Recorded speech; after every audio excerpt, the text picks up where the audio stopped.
Sign अनुसार मिति 2083 साल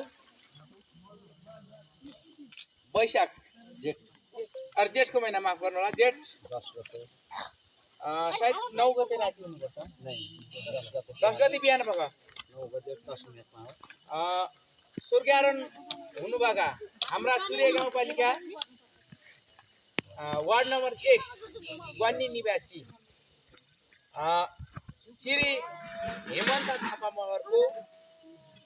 थापा मगर बचाउ अभियानमा केही लागेका रकमहरू हामीले सङ्कलन गर्ने या त उहाँहरूको प्राण बचाउनको लागि केही सकिन्छ केही दाताहरूसँग केही सहयोग माग्न सकिन्छ या त दाताहरूले केही सहयोग गर्न सक्नुहुन्छ भन्ने हेतुले केही आर्थिक सङ्कलन गरेका थियौँ। यसमा जति हुन त सम्पूर्ण दाताहरू यहाँ हुनुहुन्न यो लिस्टमा भएका दाताहरू जहाँ हुनुहुन्छ जस्तो अवस्थामा हुनुहुन्छ उहाँहरूलाई म सर्वप्रथम हार्दिक ज्ञापन प्रकट गर्न चाहन्छु।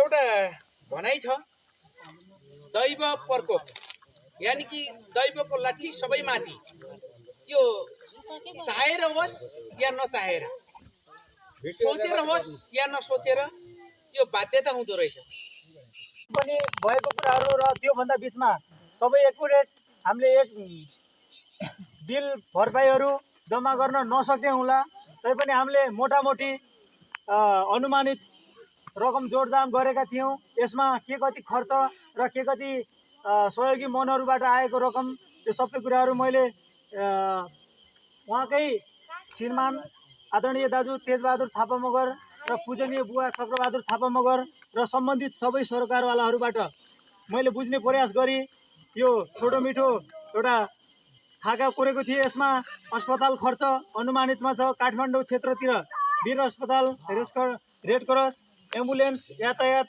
आदिमा रु 2,01,000 रुपियाँ खर्च भएको रहेछ। त्यसै गरी कैलाली धनगढी सेती महाबौद्ध नर्सिङ पद्मा निसर्ग हस्पिटल आदिमा खर्च रु 1,70,000 आएको छ।